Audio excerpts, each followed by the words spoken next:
इसको बनाने के लिए बड़ा मेहनत करना पड़ा। 6 महीने से बनवाना था, 6 महीने लगा है।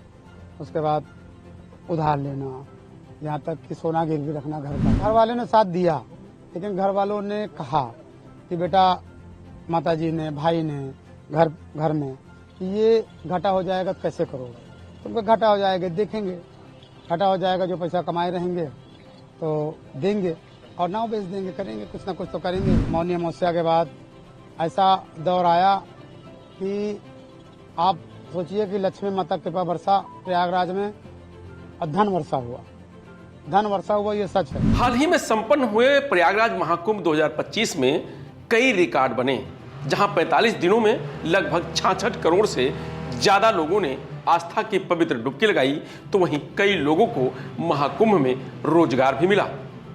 ऐसी ही एक सक्सेस स्टोरी प्रयागराज के रहने वाले पिंटू महरा की है, जिन्होंने महाकुंभ के दौरान लगभग 80 नावों को चलाकर अच्छी खासी कमाई की है। इस बात को उन्होंने खुद कैमरे पर कबूला है। सुनिए पिंटू महरा ने क्या कहा। बहुत अच्छा कुंभ लगा, ऐसा कुंभ तो हम लोग कभी आज तक देखे नहीं, और एक बार और देखने का तमन्ना है कि योगी जी जब प्रधानमंत्री बने 12 साल बाद, मतलब प्रधानमंत्री रहे वो 12 साल बाद, उनके ही कार्यकाल में फिर महाकुंभ का समय आए, फिर एक बार हम लोग देखना चाहेंगे जी। इस कुंभ का आपके प्रति क्या योगदान रहा, क्या आपने इसमें अनुभव लिया, क्या पाया इस कुंभ से आपने? हमने बहुत कुछ पाया, पैसा भी पाया और आशीर्वाद भी लोगों का पाया, और हमको जो लगा भाई अच्छा काम भी करना, लोगों को नहलाना, कम पैसों में नहलाना, फ्री में नहलाना, गरीबों को नहलाना, अमीरों को नहलाना, विकलांग लोग को नहलाना, ये एक अच्छा कार्य होता है जो हमने किया। पैसा भी कमाया हमने, हमारे पूरे खानदान में सभी लोगों ने पैसा कमाया, हमारे पूरे जितने भी निषाद समाज है सब ने पैसा कमाया जी। योगी आदित्यनाथ जी ने भी तारीफ की है जी। जिस तरह से विपक्ष इल्जाम लगा रहा था कि नाविकों को नहीं मिल रहा कुछ, तो योगी आदित्यनाथ जी ने कहा कि नाविकों ने भरपूर कमाया जी, भरपूर कमाया जी, भरपूर कमाया। विपक्ष तो कुछ भी कह सकती है, उसके लिए तो हम नहीं बोलेंगे। देखिए, हम तो राजनीति वाले हैं नहीं, छोटे से नाविक हैं, तो हम भाई नहीं बोल सकते हैं किसी के लिए। अच्छा बोल सकते हैं, बुरा नहीं बोल सकते हैं जी। अच्छा, जीवन का दौर कैसा रहा? इस मुकाम तक आप पहुंचे हैं आज आप? जीवन का दौर बहुत अच्छा नहीं रहा भी अच्छा। खाने पीने का था, पिताजी थे तो अच्छा था, पिताजी एक्सपायर हो गए, उसके बाद चलता रहा, और इसको बनाने के लिए बड़ा मेहनत करना पड़ा। 6 महीने से बनवाना था, 6 महीने लगा है। उसके बाद उधार लेना, यहाँ तक कि सोना गिरवी रखना घर का, बहुत लोगों से उधार लिया, सबको दिया जी। जिससे नहीं मांगना था उससे मांगा, क्योंकि उस समय पैसा नहीं था, पैसा नहीं मिला जी। तो कैसे ये दिमाग में आया कि नाव चलवाएं? और हम नाविक हैं। 2019 में नाव से लोग बहुत पैसा कमाए जो नहीं कमाते थे, भाई 1-1 लाख 1.5 लाख ने कमाया, तो वो अर्थकुंभ था ना, 19 में अर्थकुंभ था। योगी जी ने इतना, उस बार जब योगी जी के रहते, मोदी जी के रहते, इतना पब्लिक आई 24 करोड़, जो कि बहुत बड़ी बात है। 13 में महाकुंभ में 12 करोड़ आए थे, 13 में बताइए, महाकुंभ में 12 करोड़, तो 19 में 24 करोड़।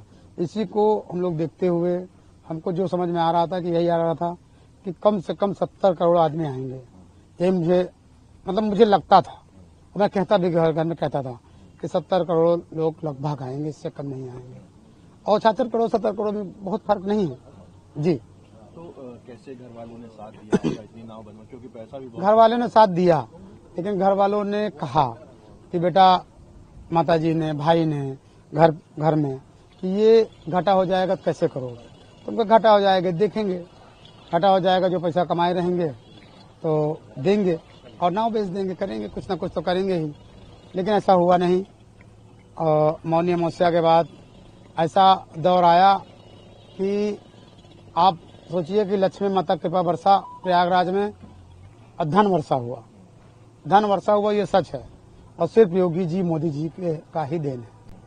क्योंकि ये इस तरह कुंभ नहीं बनाते, इस तरह कुंभ, डिजिटल कुंभ न बनाते, इतना अच्छा ना करते तो कौन आता? सब डर रहे थे कि आतंकवादी ब्लास्ट होगा, दुनिया भर के लोग मरेंगे, लेकिन योगी जी इतना सतर्क रहे, इतना कि देखिए हर तीसरे दिन यहाँ आते थे और खुद जायजा करते थे, हर चीज़ों का मुआयना करते थे। इसके कारण देखिए कुछ हुआ नहीं, और उन्हीं का देन है इतना भव्य कुंभ हुआ, अब प्रयागराज को विश्व में प्रसिद्ध कर दिया। इसी तरीके की एक स्टोरी मुख्यमंत्री योगी आदित्यनाथ ने कल सदन में रखी थी, जिसमें उन्होंने कहा था कि 45 दिनों में एक नाविक ने 30 करोड़ रुपए की कमाई की है। समाजवादी पार्टी इसमें ज़्यादा चर्चा कर रही थी कि नाविकों का शोषण हो रहा है, नाविकों को देखभाल नहीं की जा रही है। मैं एक नाविक परिवार की एक सक्सेस स्टोरी यहाँ पे बता रहा हूँ। ये नाविक परिवार जिनके पास 130 नौकाएं थी, 45 दिनों की अवधि में इन लोगों ने शुद्ध बचत की है 30 करोड़ रुपए की।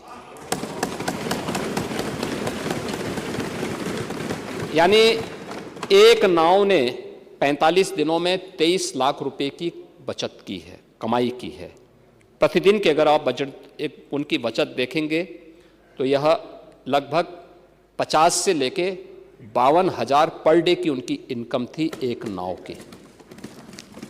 और इसमें मैं तो गया था 27 फरवरी को प्रयागराज में, और प्रयागराज में जाकर के हम लोगों ने, मैंने पहले माँ गंगा के प्रति कृतज्ञता ज्ञापित की थी अपने सहयोगियों के साथ में। माँ गंगा का पूजन किया था, सफाई भी की थी।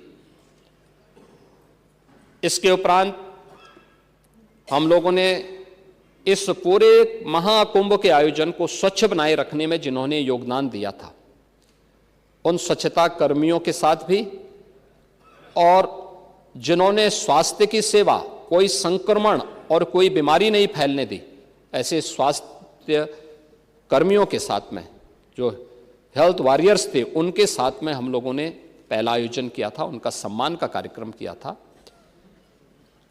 इस आयोजन के बाद हमारा दूसरा जो आयोजन था वह नाविकों के साथ ही था।